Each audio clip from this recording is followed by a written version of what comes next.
मदद करती है। कोई नया बिजनेस प्रॉफिट तो कमा रहा है, लेकिन वो प्रॉफिट नॉर्मल है, सब लोग कमा रहे हैं, और आप उसी बिजनेस में प्रॉफिट जो कमा रहे हैं वो नॉर्मल से ज्यादा कमा रहे हैं, over and above the normal profit. Goodwill क्या करती है? Over and above the normal profit earn करने में आपको मदद करती है।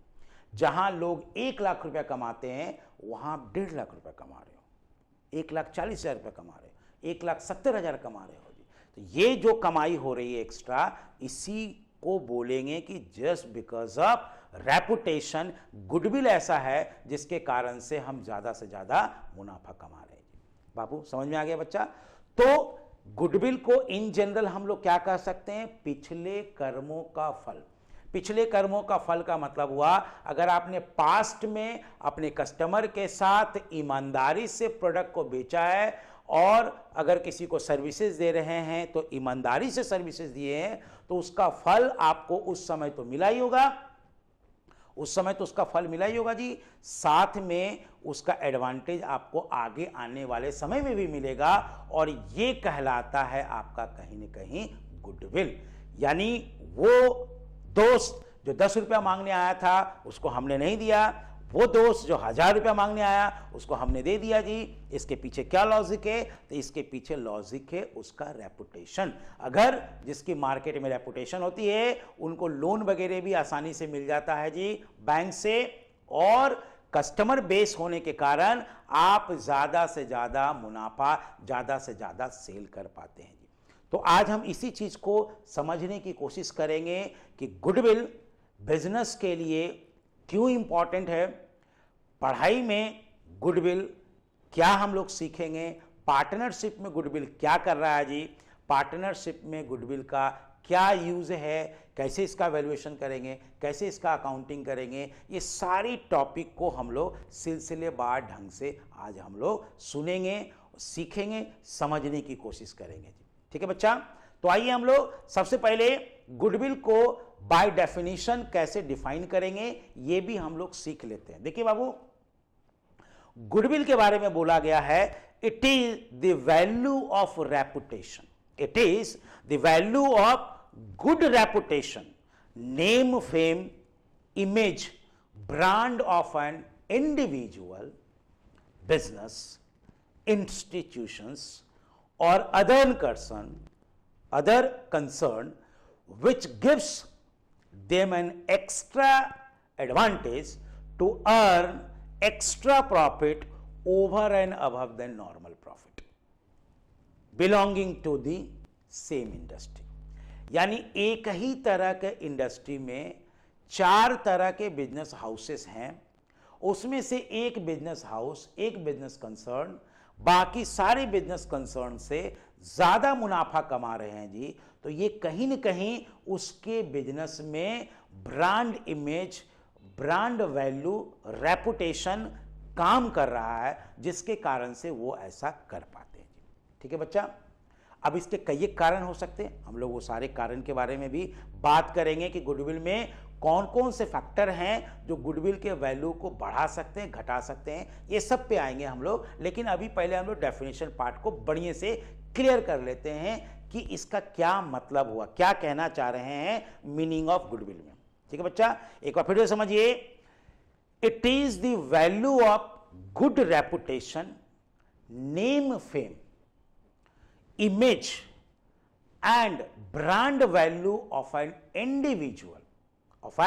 individual, institutions, business houses, company and any other concern which gives them an extra advantage to earn extra profit over and above the normal profit is known as goodwill। यानी कोई व्यक्ति, कोई इंस्टीट्यूशन, कोई कंपनी ज्यादा मुनाफा कमा रहा है जी नॉर्मल से, तो कहीं न कहीं उस व्यक्ति के पीछे, उस कंपनी के पीछे, उस ब्रांड के पीछे गुडविल नाम का तत्व, गुडविल नाम का एलिमेंट्स काम कर रहा है, जिसके आधार पे वो ज्यादा मुनाफा कमा पाने में सक्षम हो रहा है। इसी को हमें आज सीखना है। क्लियर है बच्चा? तो गुडविल के बारे में क्लियर हो गया बाबू।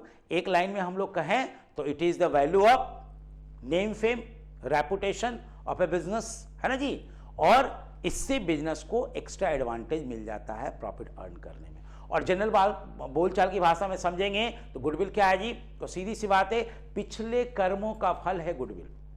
आपने बिजनेस में जो किया है उसी का एडवांटेज आज मिलेगा। आपने पूर्व में कोई अच्छा काम किया है तो उसका एडवांटेज आज मिलेगा। आपने आज कोई अच्छा काम करेंगे तो इसका एडवांटेज आपको कल मिलेगा, आने वाले कल में मिलेगा जी आपको। तो ये चीज आपको ध्यान रखना है कि बिजनेस एक कंटिन्यूस प्रोसेस है। हम प्रॉफिट तो कमाएंगे, साथ में हमें एक इमेज भी बनाना है, एक ब्रांड नेम भी बनाना है जी, और जिससे कि कस्टमर हमारा अट्रैक्ट हो, जिससे कि हमारा कस्टमर का बेस बढ़े जी, और कस्टमर सेटिस्फैक्शन लेवल बढ़े जी, और जिससे हमारा बिजनेस जो है आसान हो जाए करना। अब जैसे मेरा भी एग्जांपल ले लीजिए, है ना। हम लोग पटना के एक रेपुटेड कोचिंग सेंटर में आते हैं, ठीक है बच्चा। अब कोई नए नए कोचिंग सेंटर होंगे, उनको हमारे जितने विद्यार्थी बेस लाने में काफी वक्त लगेगा। ऐसा नहीं है कि नहीं ला सकता, बिल्कुल लाएगा, लेकिन उनको टाइम लगेगा।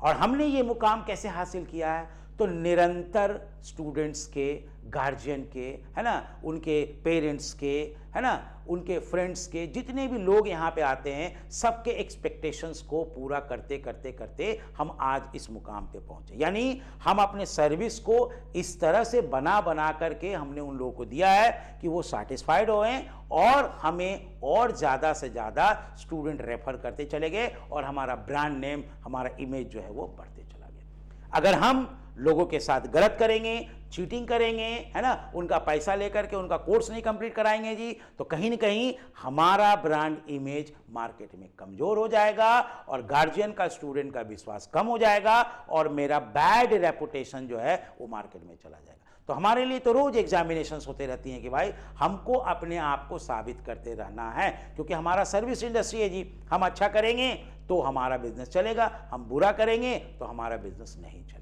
ठीक है बच्चा? तो ये क्लियर हो गया बाबू कि गुडविल किसको कहते हैं। अब आइए, गुडविल जो है इसका अगर हम अकाउंटिंग मीनिंग देखें, अभी जो हम लोग बात कर रहे थे वो था एक जनरल मीनिंग, अभी हम एक इसका अकाउंटिंग मीनिंग देखें तो पता चलेगा कि ये एक मेजरमेंट है। गुडविल एक तरह का मेजरमेंट है, एक तरह का डिफरेंस वैल्यू है। किस चीज का? तो consideration paid over the fair market value of asset acquired, asset of the acquired company. आप किसी कंपनी या किसी बिजनेस को, किसी फर्म को अक्वायर्ड कर रहे हो, मतलब उसको खरीद रहे हो, तो उसका एक नेट एसेट वैल्यू निकलेगा। नेट एसेट वैल्यू का मतलब हो गया कि टोटल एसेट उस कंपनी का या उस फर्म का कितना है, साथ में उसकी लायबिलिटी कितनी है, उसको माइनस कर दीजिए तो निकलेगा मेरा नेट एसेट वैल्यू। अब उस नेट एसेट वैल्यू में हम लोग, है ना, कंपेयर करते हैं कि कितना प्राइस हम उसको दे रहे हैं। मान लें नेट एसेट वैल्यू है हमारा 15 लाख रुपया और हम उनको प्राइस पे कर रहे हैं 20 लाख रुपया, यानी जिस बिजनेस का नेट एसेट वैल्यू 15 लाख है और हम उसका वैल्यू 20 लाख पे कर रहे हैं जी, तो 5 लाख रुपया जो एक्स्ट्रा पे कर रहे हैं वो कहलाता है हमारा गुडविल। यानी डिफरेंस बिटवीन, है ना, कंसिडरेशन पेड यानी purchase price and the fair market value of the acquired company और firm is known as goodwill. और ऐसे गुडविल का अकाउंटिंग होगा, ऐसे गुडविल का अकाउंटिंग होगा जी। आप समझिएगा कि जब हम किसी बिजनेस को खरीदते हैं तो जो मेरा गुडविल कहलाता है वो कहलाता है goodwill in the nature of purchase, purchase nature का गुडविल। और परचेज नेचर के गुडविल का अकाउंटिंग होता है। लेकिन अगर हम अपने बिजनेस का सेल्फ जनरेट करेंगे गुडविल जी, रेपुटेशन, हम अपने कंपनी का, हम अपना ब्रांड को खुद बढ़ाएंगे जी, तो सेल्फ जनरेटेड गुडविल का अकाउंटिंग में कोई जगह नहीं है। यानी अगर कोई गुडविल को हम खुद ही जनरेट करते हैं, खुद ही रेपुटेशन बना रहे हैं, तो उसका अकाउंटिंग नहीं होगा। लेकिन हां, जैसे ही हम किसी और के बिजनेस के गुडविल को खरीदेंगे ताकि उससे हम बेनिफिटेड हो सकें, ताकि हम उससे ज्यादा से ज्यादा मुनाफा कमा सके जी, ताकि उसका एडवांटेज हमको मिल सके, हमको प्रॉफिट अर्न करने में, उस तरह के गुडविल को बोलते हैं goodwill in the nature of purchase, और उस तरह के गुडविल को हम लोग जो है अकाउंटिंग करेंगे। तो गुडविल के दो नेचर होते हैं, एक इन द नेचर ऑफ परचेज और एक self generated. Self generated goodwill का अकाउंटिंग नहीं होता है, जबकि परचेज नेचर के गुडविल का अकाउंटिंग होता है। तो हम लोग जो भी अकाउंटिंग करेंगे वो परचेज नेचर के गुडविल को करेंगे। बट कंसेप्चुअली थ्योरेटिकली हमें दोनों समझना है कि भाई किसको कहते हैं हम लोग सेल्फ जनरेटेड गुडविल और किसको कहते हैं हम लोग परचेज नेचर के गुडविल। तो यहां तक क्लियर हो गया बच्चा? चलिए अब आइए हमें गुडविल के नेचर के बारे में भी समझना होगा। हमारा बिजनेस, आपका बिजनेस, किसी और का बिजनेस में किस नेचर का गुडविल कैरी हो रहा है या चल रहा है उसको समझना बहुत जरूरी है, क्योंकि नेचर के हिसाब से ही डिपेंड करता है कि ये गुडविल बिजनेस के लिए एडवांटेजियस है या नहीं है, या नुकसानदेह है जी। जैसे सपोज करिए कि हम अपने बिजनेस को चला रहे हैं जी, हम अपने बिजनेस को चला रहे हैं। चलिए आप हमारा एग्जांपल छोड़िए, आप अपना एग्जांपल लीजिए। आपके फैमिली में कोई बिजनेस करने वाले हैं, ठीक है, आपके पापा हैं, चाचा हैं जो उस बिजनेस को चला रहे हैं। अब ऐसा है कि आपके पापा और आपके चाचा दुकान पे बैठते हैं, शोरूम पे बैठते हैं, तो बहुत सारे कस्टमर आते हैं। लेकिन 4 दिन 5 दिन आपके पापा या चाचा कहीं बाहर चले गए या बीमार पड़ गए, तो उनके एब्सेंट में आपको बैठना पड़ा स्टाफ के साथ। तो पता चला सेल 50% हो गया, 25% हो गया जी। कस्टमर आ रहे हैं लेकिन उनको सेटिस्फाइड नहीं हो रहा, उनको लग रहा है पता नहीं कि हम सही प्रोडक्ट ले रहे हैं कि नहीं ले रहे हैं। उनको लग रहा है कि भाई हम दूसरे यहां से ले लेते हैं, ये दुकानदार नहीं है, ढंग का प्रोडक्ट नहीं मिलेगा हमको, जबकि दुकान सेम है, दुकानदार नया है, दुकान सेम है, दुकानदार नया है, और कस्टमर वहां खरीदने के जगह पर लौट के जा रहा है जी, या बहुत कम कस्टमर हमसे कन्विंस हो रहे हैं जी। तो ऐसे रेपुटेशन क्या बिजनेस के लिए अच्छा हो सकता है? इसको समझना पड़ेगा, इसको समझना पड़ेगा जी बाबू कि ये किस नेचर का गुडविल है। आपके पापा और आपके चाचा रहते हैं तो बड़ा अच्छा दुकान चलता है, बड़ा अच्छा शोरूम चलता है जी, खूब कस्टमर आते हैं, सेल खूब बढ़ जाता है। लेकिन उसी दुकान, उसी ब्रांड के साथ अगर हम बैठ जाते हैं या आप बैठ जाते हैं तो दुकान नहीं चलता, कम कस्टमर आते हैं। आखिर कुछ तो बात होगा, कोई तो इमेज काम कर रहा होगा कस्टमर के, कंज्यूमर के माइंड में जी, उसको समझना। आप देखते होंगे बिग बाजार में हम लोग जाते हैं, आप लोग भी जाते हैं जी। हम ये नहीं देखते हैं कि दुकान का मालिक कौन है, कोई भी कैशियर होता है, कोई भी सेल्समैन, कोई भी सेल्स गर्ल होता है। हमें बिग बाजार से मतलब है, कहीं का भी बिग बाजार होता है तो हमारे दिमाग में यही आता है कि ये तो बिग बाजार है, अच्छा ही क्वालिटी होगा, सही प्राइस मिलेगा।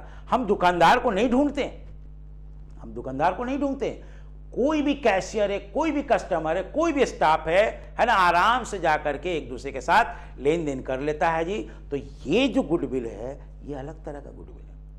यहां पे ओनर सेंट्रिक नहीं है, लेकिन पहले जो हमने दुकान दिया उसमें ओनर सेंट्रिक था, यानी ओनर जो खुद बिजनेस को स्टैब्लिश किए हैं, अगर वो चला रहे हैं तो कस्टमर बेस है जी, और अगर वो नहीं है तो कस्टमर बेस नहीं है जी।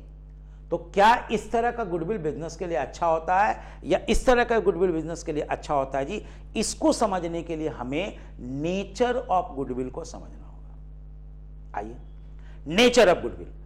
नेचर ऑफ गुडविल बोलता है कि 4 तरह के होते हैं गुडविल, 4 नेचर के होते हैं जी। और ये नेचर कहां से लिया गया है? ये लिया गया है एनिमल से। एनिमल का जो कैरेक्टर, यस, एनिमल का जो फीचर होता है, उनके जो कैरेक्टरिस्टिक्स होते हैं, उनको ध्यान में रखते हुए गुडविल का नेचर तय किया गया। 4 तरह के गुडविल में पहला कहलाते हैं goodwill in the nature of dog जी, goodwill in the nature of dog. दूसरा है goodwill in the nature of cat. तीसरा है goodwill in the nature of rat. और चौथा है goodwill in the nature of rabbit. यानी डॉग, कैट, रैट और रैबिट 4 नेचर के गुडविल होते हैं। हमें समझना होगा कि कौन से गुडविल बिजनेस के लिए सबसे अच्छा माना जाएगा और कौन सा गुडविल बिजनेस के लिए अच्छा नहीं होता है। तो जब हम किसी बिजनेस को खरीदने के लिए जाएंगे तो देखेंगे कि उसके बिजनेस में किस तरह का नेचर का गुडविल काम कर रहा है जी, और उसी के हिसाब से हम उसके गुडविल का दाम देंगे अथवा नहीं देंगे। इसलिए हमें नेचर को जानना बहुत जरूरी है। तो आइए पहले समझते हैं कि goodwill in the nature of dog किसको कहते हैं। तो देखिए जी बाबू, डॉग की एक खासियत होती है। क्या खासियत होती है जी? तो वो ऑनर के प्रति वफादार होता है। उसकी एक खूबी होती है डॉग की, है ना, ऑनर के प्रति वफादार होना। मतलब दुकान के प्रति वफादार नहीं है, दुकान के नाम के प्रति वफादार नहीं है, उसके जो ऑनर हैं गुडविल उसके प्रति वफादार है। जैसे हमने एग्जांपल दिया कि आपके पिताजी और आपके चाचा जी जब दुकान पे रहते हैं तो खूब चलता है दुकान। इसका मतलब है ऐसे दुकान में डॉग नेचर का गुडविल काम कर रहा। तो जनरली जितने भी छोटे व्यापारी होते हैं, आप अपने, है ना, गांव में, शहर में, गली में, मोहल्ले में देखिए, जितने भी छोटे व्यापारी होते हैं उनके पर्सनल नाम से उनका बिजनेस रन करता है। उनका पर्सनल रेपुटेशन बिजनेस में काम करता है ना। तो इस तरह के रेपुटेशन को, इस तरह के गुडविल को हम लोग बोलेंगे goodwill in the nature of dog. ये बड़े बिजनेस के लिए अच्छा नहीं होता, क्योंकि जैसे जैसे आप बिजनेस आपका बड़ा होगा तो एक ही ऑनर सारे ब्रांचेज में जाके नहीं बैठेंगे। 4 शहर में आपका दुकान खुल गया तो एक ही ऑनर चारों शहर में जाके नहीं बैठेंगे। तो जिस शहर में ऑनर बैठेगा वहां का गुडविल अच्छा चलेगा, बिजनेस अच्छा चलेगा, और जहां ऑनर नहीं है वहां नहीं बिकेगा जी सामान। तो ये तो गलत हो गया जी। तो ये गुडविल कहलाता है goodwill in the nature of dog, यानी ऑनर के प्रति वफादार हैं, दुकान के प्रति वफादार नहीं है, दुकानदार के प्रति वफादार है। दूसरा है goodwill in the nature of cat. Goodwill in the nature of cat, इसको बोलते हैं लोकालिटी गुडविल, यानी ये गुडविल दुकान के प्रति वफादार होता है। जो बिग बाजार का हम एग्जांपल दे रहे थे, हम लोग बिग बाजार के नाम को देख करके जाते हैं। कहीं भी वो रहेगा हम दुकान के नाम से जाते हैं, दुकानदार के नाम से नहीं जाते। ऑनर से हमें कोई मतलब नहीं है, हमें तो पता भी नहीं कौन इसका ऑनर है। जो काउंटर पे बैठा हुआ रहे उसी से सामान ले लेते हैं, ये पैसा देके चल देते हैं। तो अगर किसी बिजनेस में इस तरह का गुडविल, इस तरह का रेपुटेशन काम कर रहा तो कहलाएगा goodwill in the nature of cat. Cat की खासियत होती है कि वो पुराने मकान में पाए जाती है। मकान के ऑनर बदलते रहेंगे, बिल्ली उसी मकान में कीप ऑन विजिटिंग करते रहेगी, आते रहेगी। उसको ऑनर से कोई मतलब नहीं है। पहले एक्स था, फिर वाई आ गया, फिर जेड आ गया, डजंट मैटर, उनके लिए कोई मैटर नहीं है। मकान तो वही है ना, तो वो उसी मकान में आएंगे, क्योंकि उसकी लॉयल्टी मकान के प्रति है। मकान में रहने के वाले ऑनर के प्रति नहीं है, मकान मालिक के प्रति नहीं है जी। लेकिन डॉग नेचर का जो गुडविल होता है वो ऑनर के प्रति होता है, मालिक के प्रति होता है, दुकान के प्रति नहीं होता, घर के प्रति नहीं होता। ध्यान रखिएगा, डॉग हमेशा मालिक की रक्षा करता है, घर की रक्षा नहीं करता है। घर आप बदल लीजिए, अब नए घर में चले जाइए तो फिर नए घर में मालिक को रक्षा करेगा, पुराने घर को भूल जाता है। लेकिन बिल्ली के साथ ऐसा नहीं होता। बिल्ली की खासियत होती है कि जिस घर में वो आना जाना शुरू किया उस घर के प्रति वो वफादार हो जाता है। तो कैट नेचर का जो गुडविल होता है ये बिजनेस के लिए सबसे अच्छी गुडविल मानी जाती है, क्योंकि जब आप बड़े स्तर पे अपने बिजनेस को फैलाइएगा तो हर जगह ऑनर का जाना पॉसिबल नहीं है। तो वहां पे ब्रांड, जहां जहां ब्रांड है वहां वहां कस्टमर आना, विजिट करना शुरू कर देगा जी। तो ये कहीं ना कहीं एक अच्छे गुडविल की निशानी है। तीसरा है goodwill in the nature of rat. Goodwill in the nature of rat, इसको बोलते हैं figurative goodwill. Figurative goodwill, figurative का मतलब होता है भगोड़ा। मतलब ये जो गुडविल होता है वो चेंज होते रहता, वो किसी चीज के प्रति लॉयल नहीं होता, ना तो वो दुकान के प्रति लॉयल होता है, ना तो वो ऑनर के प्रति लॉयल होता है जी।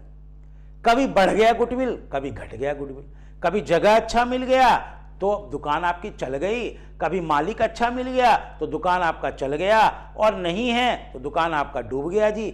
ऐसे रेपुटेशंस को हम लोग बोलेंगे रैट नेचर की गुडविल, और ये सबसे खराब गुडविल माना जाता है, क्योंकि रैट की खूबी होती है जी, वो कभी भी कांस्टेंट नहीं होता, वो बदलते रहता है, कभी इस घर, कभी इस घर, कभी उस घर। उनका यही काम है, ठीक है जी, उनका यही काम है कि वो इस घर में छेद किया, अब उस घर में छेद करेगा, फिर उस घर में कहीं पे भी मिलेगा वो छेद करना शुरू कर देता है, यानी नुकसान करना शुरू कर देता है। तो वो स्टेबल नहीं होता है, ऐसा गुडविल स्टेबल नहीं होता है जी, और ये बदलते रहता है। इस तरह के गुडविल को हम लोग अच्छे गुडविल की नजर से नहीं देखते। चौथा गुडविल है goodwill in the nature of rabbit. Rabbit की खासियत होती है कि अपने घर से ये बहुत दूर ट्रैवल नहीं कर सकता, इसकी खूबी होती है। आप जहां ये रहता है रैबिट, देखिएगा कि थोड़ा दूर वो जाएगा, वापस फिर अपने घर में आ जाएगा, फिर थोड़ा दूर निकलेगा, फिर वापस अपने घर में आ जाएगा। ये बहुत दूर तक ट्रैवल नहीं कर सकता, क्योंकि इसको गुम होने का डर रहता है। आप कोई बोरिंग रोड में रहता है खरगोश, रैबिट, आप उसको गानी मैदान ले जाकर के छोड़ दीजिए तो वापस घर नहीं पहुंच पाएगा, वो गुम हो जाएगा।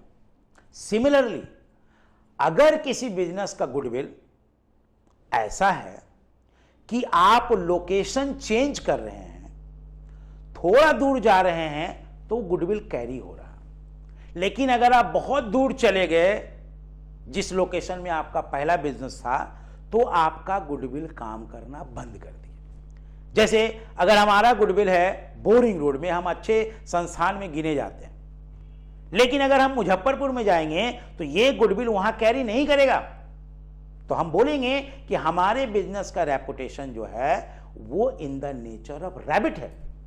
हां, यहां के बाद अगर हम पटना में ही किसी दूसरे लोकेशन में चले जाएंगे तो हमको इस बोरिंग रोड में जो गुडविल है उसका कुछ एडवांटेज मिलेगा। वहां पे हम कंकड़बाग में चले जाएं, हम सगुना मोड़ में चले जाएं, तो हमको एडवांटेज मिलेगा इस बोरिंग रोड में, जो हम पिछले 10 सालों से अच्छा काम किए हैं। लेकिन हम मुजफ्फरपुर चले जाएं, हम समस्तीपुर चले जाएं, हम वाराणसी चले जाएं, हम दिल्ली चले जाएं, तो वो हमारे गुडविल का एडवांटेज हमको नहीं मिलेगा। तो हम कह सकते हैं कि हमारे जैसे बिजनेस का रेपुटेशन जो है वो रैबिट नेचर का है, क्योंकि हम अपने बिजनेस का रेपुटेशन बहुत दूर तक नहीं फैला हुआ है, नियर एंड डियर इलाकों में ही ये फैला हुआ है। तो जनरली जो मीडियम क्लास के जो बिजनेस होते हैं, फर्म होते हैं, कंपनी होते हैं, वो रैबिट नेचर का उनका गुडविल होता है जी। तो खरीदने से पहले उसको हम लोग नेचर को समझेंगे और उसके हिसाब से उसका वैल्यूएशन करेंगे, ठीक है। अगर कैट नेचर का गुडविल है तो फिर हम ज़्यादा से ज़्यादा वैल्यूएशन करके उसका दाम देंगे, क्योंकि वो बिजनेस के लिए अच्छी होती है। ऑनर बदल रहे हैं लेकिन कस्टमर नहीं बदलेगा, कस्टमर केवल नाम के, वो ऑनर कौन है उससे कोई लेना देना नहीं है। जो नाम से, जिस ब्रांड से सामान बिक रहा है, उस ब्रांड का कीमत है और उसको कस्टमर लोग जो है खरीदते हैं जी, तो वो गुडविल बिजनेस के लिए अच्छी गुडविल कही जाती है। ये क्लियर हो गया बाबू। तो in the nature of dog, ठीक है जी, in the nature of cat, in the nature of rat और in the nature of rabbit, ये 4 नेचर के गुडविल होते हैं।